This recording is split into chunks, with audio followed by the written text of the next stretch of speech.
Our beloved Boss Mike Cervera.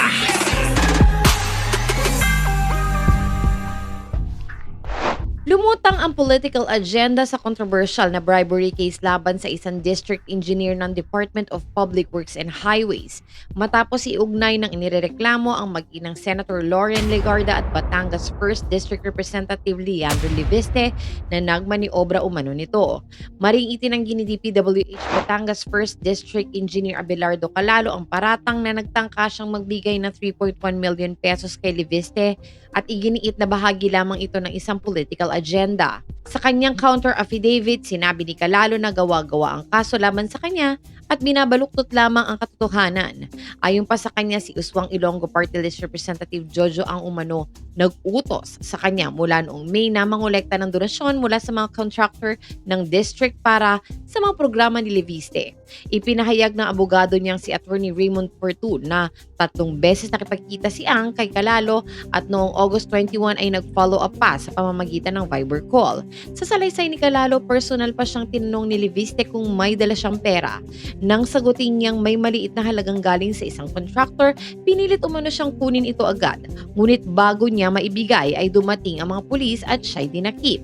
Giit ni Fortun, hindi ito entrapment kundi instigation. Wala siyang balak gumawa ng krimen. Ang ginawa niya ay resulta ng matinding pressure aniya. Dagdag pa sa counter affidavit, sinabi ni Calalo na sa isa sa mga meeting tungkol sa contractors at donations naroon din si Senadora Loren. Aniya malinaw na siya'y biktima ng sabuatan at ang kaso ay bahagi ng plano upang mapalitan siya bilang district engineers na mas pabor sa interes ng pamilya Legarda Leviste at mga kaalyado nitong kontratista. Si Ang pinuno ng Alencon Development Corporation ay matagal nang nakakakuha ng malalaking kontrata sa DPWH at sinasabing malapit kay Legarda. Ako'y biktima lamang ng isang setup, mariing pahayag ni Calalo. Mariin niyang itinanggi na tinangka niyang suhulan si Batangas 1st District Congressman Leandro Legarda Leviste.